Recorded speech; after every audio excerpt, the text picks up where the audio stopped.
Hi, in this video we'll learn how to find the zeros of a function by using a graph and a table.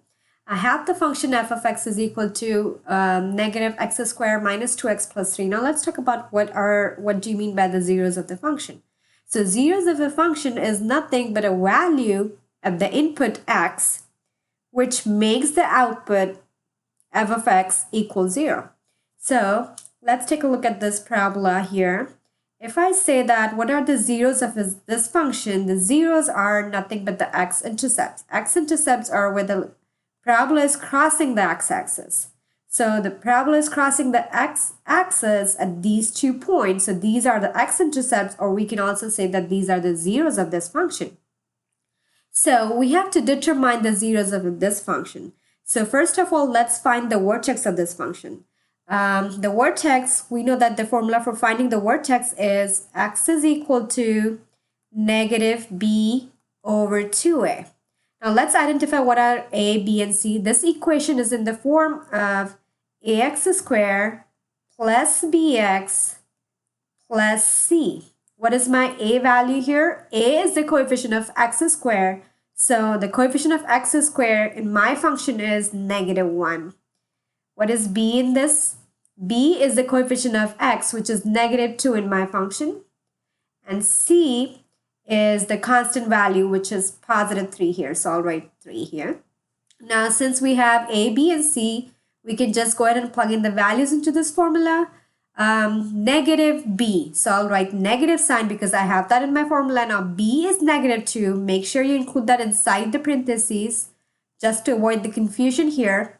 Then 2a. So I'll write 2. Now, what is my a here? My a is negative 1. So I'll write negative 1 here inside the parentheses. Now, negative times negative 2 will be positive 2. And 2 times negative 1 will be negative 2. And 2 divided by negative 2 will be negative 1. So that means my x is equal to negative 1. Now, to find the vertex, I need to find the x and y of the vertex. So I have the x coordinate of the vertex. Now I need to figure out what is my y value. What is the y coordinate of the vertex? So what I'm going to do is I'll plug in the value of x into my original function to get the value of f of x, which is nothing but y. So let's go ahead and plug in the value of x into this function. So in place of f of x, I'll replace x with negative 1. So I'll write here f of negative 1 is equal to negative sign I have, and then x squared. So x in place of x, I'll write negative 1 and then whole square minus 2x. X is negative 1. Make sure you include that inside the parentheses plus 3. Then I have to solve this. Negative. Now negative 1 times negative 1 will be positive 1. So I can write this positive 1, but I have a negative sign outside. Then negative 2 times negative 1 will be positive 2. So this will be plus 2 and then plus 3. Now 3 plus 2 or 2 plus 3 is 5 and 5 minus 1 will be 4. So I got 4 here. That means f of negative 1 is 4, which means that the y coordinate of the vertex is 4. So the y coordinate of the vertex is 4. So I can write this as negative 1 comma 4. So this is my vertex. So now, since I have my vertex, I can go ahead and choose some points to the left of the vertex and to the right of the vertex and make a table out of this. So let's see.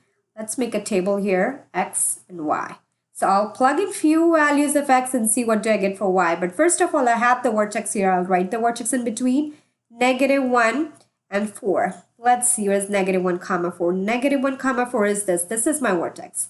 Now what we have to do is we will choose 2 points to the right of the vertex and 2 points to the left of the vertex. So let's choose 2 points to the right of the vertex. So negative 1, what 2 points do I see to the right of the vertex? What 2 points do I see from here is 0 and 1. So I'll write here 0 and then 1. So you choose 2 points to the right of the vertex and then you have to choose 2 points to the left of the vertex. Now 2 points to the left is negative 2 and negative 3. Excuse me. So I'll write negative 2 and then negative 3 here. Now what we have to do is we'll plug in the value of x into our original function and see what do we get for y.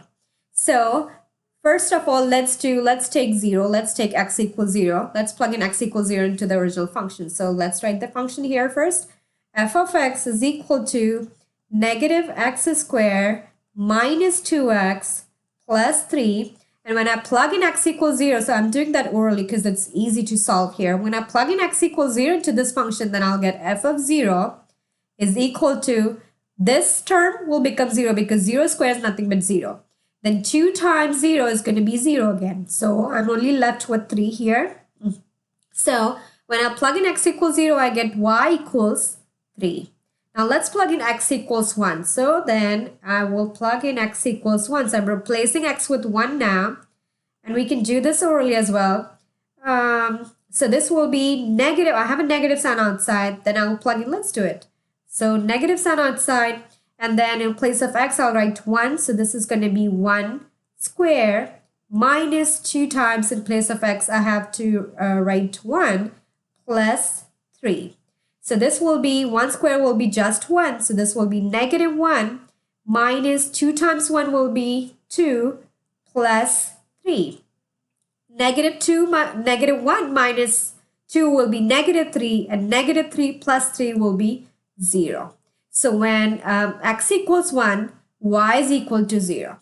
Now let's see what do we get when we substitute x equals negative 2 into the function. So now I'm plugging in x equals negative 2 into my original function.